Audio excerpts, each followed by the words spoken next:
আসসালামু আলাইকুম। বাংলাদেশ বেতার গোপালগঞ্জ খবর পড়ছি লাবণী অধিকারী।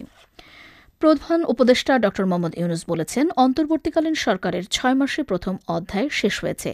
রাজনৈতিক সংলাপের মাধ্যমে দ্বিতীয় অধ্যায় শুরু হল। গতকাল জাতীয় ঐক্যমত্য কমিশনের রাজনৈতিক দলগুলোর বৈঠকে তিনি একথা বলেন।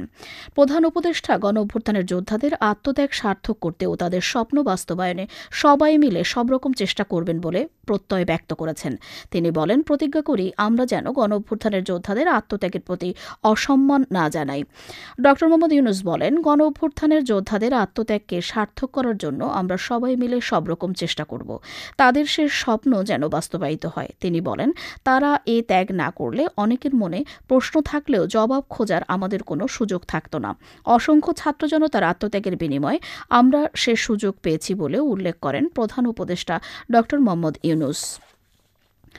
পরিবেশ উপদেষ্টা সৈয়দা রিজওয়ানা হাসান বলেছেন, পরিবেশ ও সমাজের টেকসই উন্নয়নে সংস্কৃতি চর্চার গুরুত্ব অপরিসীম। গতকাল রাজধানীর বারিধারায় আনন্দ একাডেমি ফর পারফর্মিং আর্টসের উদ্বোধনকালে তিনি প্রধান অতিথির বক্তব্যে একথা বলেন। পরিবেশ উপদেষ্টা বলেন, সংস্কৃতি ও পরিবেশ পরস্পর সম্পর্কযুক্ত। সুস্থ সংস্কৃতি চর্চা পরিবেশ সংরক্ষণেও ইতিবাচক ভূমিকা রাখতে পারে।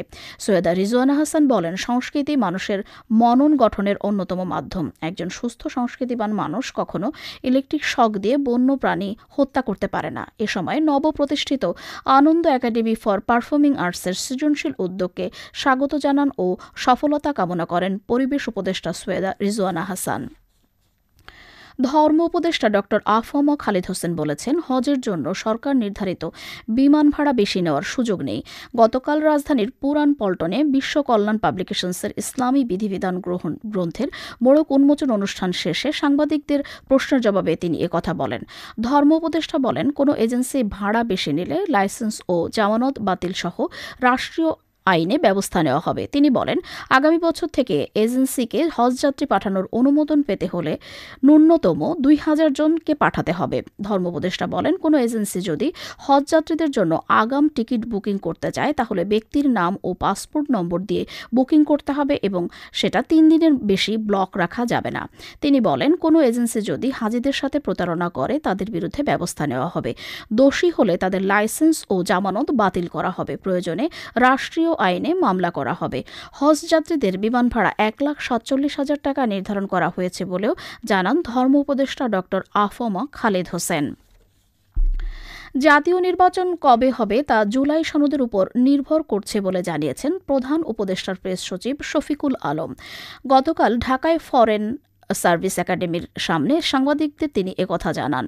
প্রধান উপদেষ্টার প্রেস সচিব বলেন, প্রধান উপদেষ্টা ড মোহাম্মদ ইউনূস বলেছেন, ডিসেম্বরের মধ্যে নির্বাচন হতে পারে।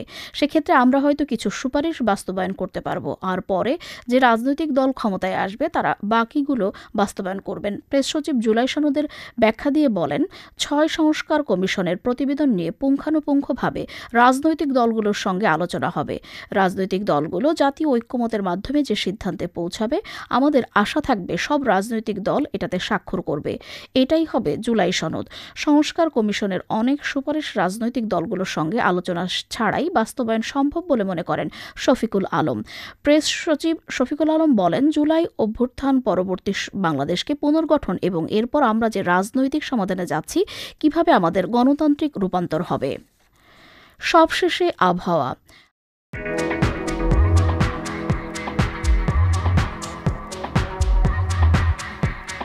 আজ বেলা ১টা পর্যন্ত আবহাওয়ার পূর্বাভাসে বলা হয়েছে, দেশের অভ্যন্তরীণ নদীবন্দরসমূহের জন্য কোনো সতর্কবাণী নেই এবং কোনো সংকেতও দেখাতে হবে না। খবর শেষ হলো। আমাদের পরবর্তী খবর প্রচারিত হবে আগামীকাল সকাল ৮টা ৩০ মিনিটে বাংলায়।